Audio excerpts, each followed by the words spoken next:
My name is Leslie, and I love to walk and bike in my neighborhood. I hear you want to be a trailblazer in order to make walking safer in your neighborhood, and I'm really happy to hear that.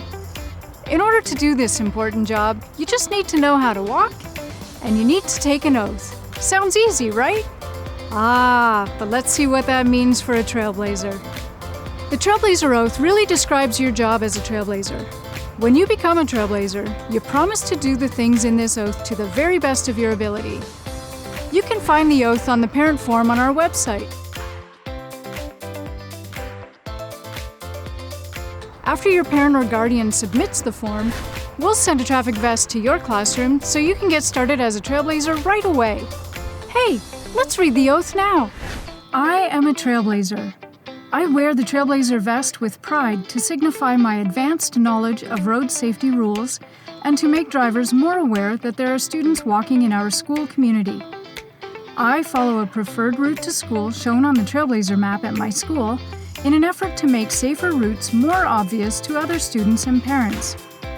I understand that young students need supervision from their parents or substitutes, and that I am not expected to lead other students to school.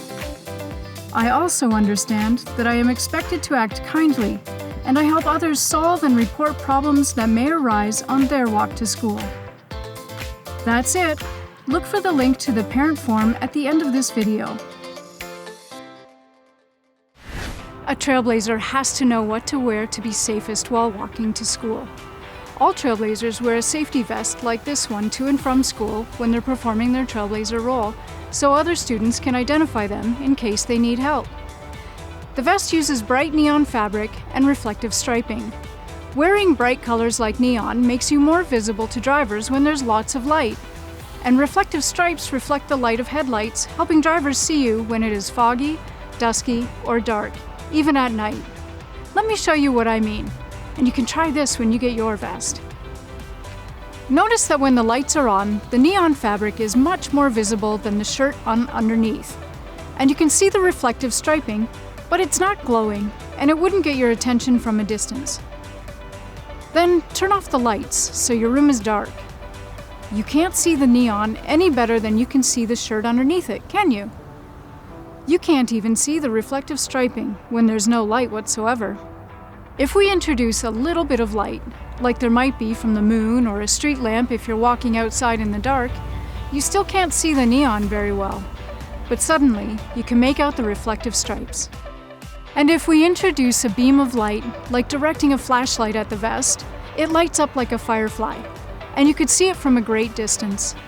This is what happens when headlights from a car are directed near your vest from a distance too. Drivers can see you better when you wear the vest. We want you to wear your vest at all times because no matter what clothes you wear to school underneath it, it will be visible in daylight and when it's foggy or rainy or darkish. Drivers will take greater care, and you and all the students around you will be safer because you're wearing your vest.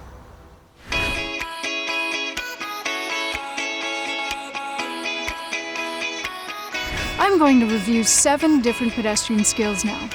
You may know some of them already, but I want to review them because as a trailblazer, you'll need to know them so well that you use them no matter what happens around you.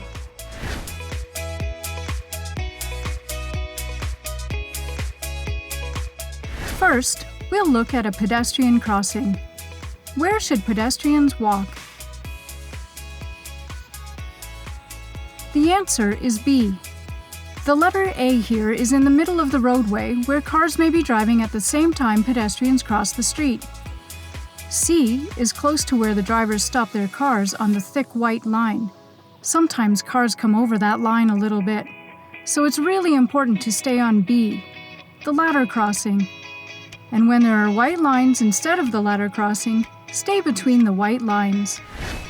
This is a pedestrian countdown signal. What do the flashing numbers mean? The answer is B again.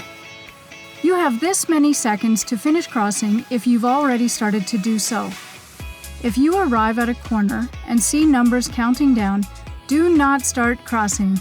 Only start crossing when you see the white crossing figure in the lighted area. Who needs to obey the crossing guard? This time, the answer is E, and that includes Trailblazers. When you show other students that you always listen to the crossing guard, they will too. It is very important that Trailblazers show respect to crossing guards. After all, they are your partners in safety on the streets. When there are no sidewalks, where should you walk? The answer here is C, on the shoulder, close to the outer edge, facing oncoming traffic. It might feel a bit strange, but when you don't have the protection of a sidewalk and a curb, it is best to face traffic so you are more aware of how it is moving and what you might do if it comes towards you. And if a road has just one sidewalk, you are safer when you walk on it than if you walk without a sidewalk like this. So cross the road and use the sidewalk when you need to. This X sign at a railway crossing is called a crossbuck. What does it tell you?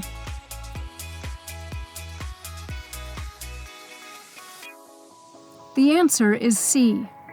Slow down, look, listen, and wait, even when there are no arms or lights moving.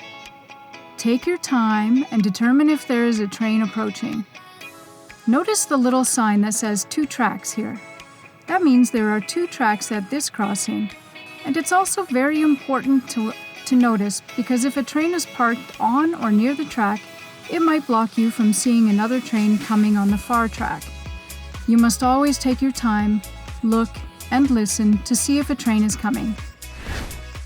After a heavy snowfall, what should pedestrians do? The answer is B, of course. Walk with caution and remain extra aware when crossing the street. While there may be pretty snowflakes to catch or cool snow sculptures to check out, you must keep your attention on the traffic when you're near roads. Playing on snowbanks near roads is dangerous, as it may cause you to slide into traffic before you can catch yourself. And even if you want to run just to get warmed up, it's important to walk carefully in case it's slippery. Otherwise, you may be injured from a fall or slip as you cross the road in front of vehicles. Biohazard waste can be dangerous. What should you do if you see it on your way to school? The answer is C. Leave it where it is and take note of the street and location where you see it. Report it to the office when you arrive at school. Biohazard can include bandages, diapers, needles, and pill bottles. Even though these things might pose a danger to others, and you want to keep others safe, the best way to remove them that is safe for everyone, including you, is to tell an adult precisely where it is so that a public health official can remove it.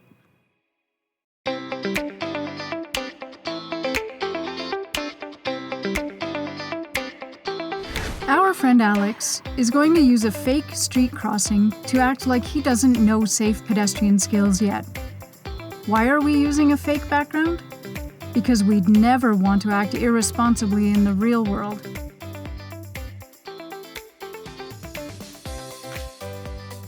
What did Alex do incorrectly, and why is it unsafe?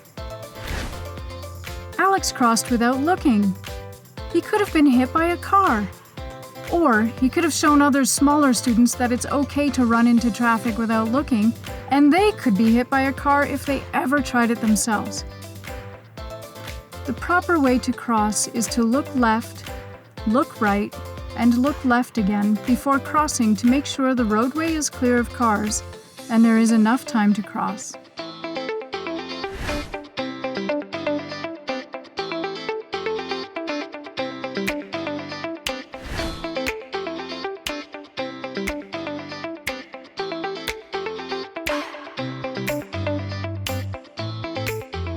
What was unsafe about Alex's decision here, and why? Alex was crossing the road while listening to music and looking at his phone. Cell phones and headphones are a distraction from potential hazards. When you're walking and crossing, you must do everything you can to keep yourself safe by being 100% aware of your surroundings. Headphones block other sounds, so you are less likely to hear traffic coming. You're also less likely to hear other students who might need your help, and you certainly don't look like you're ready to help them. Cell phones take your attention away from your surroundings, so you may not see traffic or other obstacles. And again, you may not notice a student who needs help, and you may appear to be unapproachable. But is there a good use for technology on your walk? Cell phones and headphones should be kept in your backpack until you arrive at your destination. Cell phones could be used in an emergency, but you must make sure that you are in a safe spot on the sidewalk and protected from traffic before using it.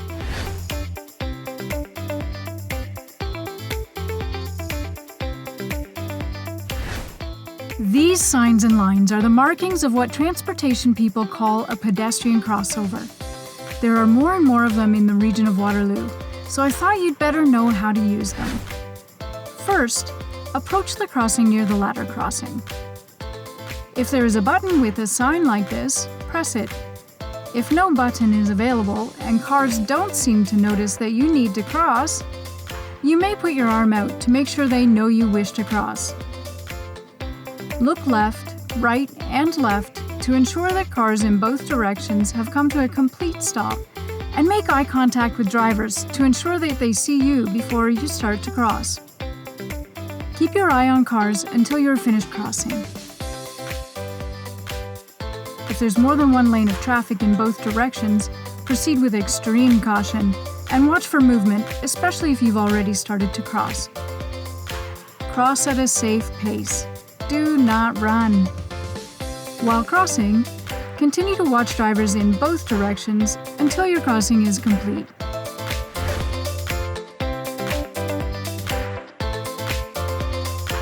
We talked about a lot of things today, including the Trailblazer Oath, the difference between bright and reflective clothing, where to cross a street, what a pedestrian countdown is, who needs to obey a crossing guard, where to walk when there are no sidewalks, what a crossbuck shows you at a railway crossing, how to walk in the winter, what to do with biohazard, and how to cross the street safely. Phew! Walking isn't that simple after all. And this still isn't everything that we hope you know. In fact, we'd like you to show us what else you know by filling out the skills assessment you can find at the link here. It doesn't matter how you do, just do your best. If you need more training before acting as a trailblazer, we'll make sure you get it. Follow up by asking your parents to submit the parent form also found at this link. When we receive these materials, we can issue a vest to your teacher, you can check your Trailblazer map, and you can get started. We're really so very grateful to you, our student walking experts, who can help make the school trip easier and safer for your fellow students. And you're making our neighborhoods better too. Thank you.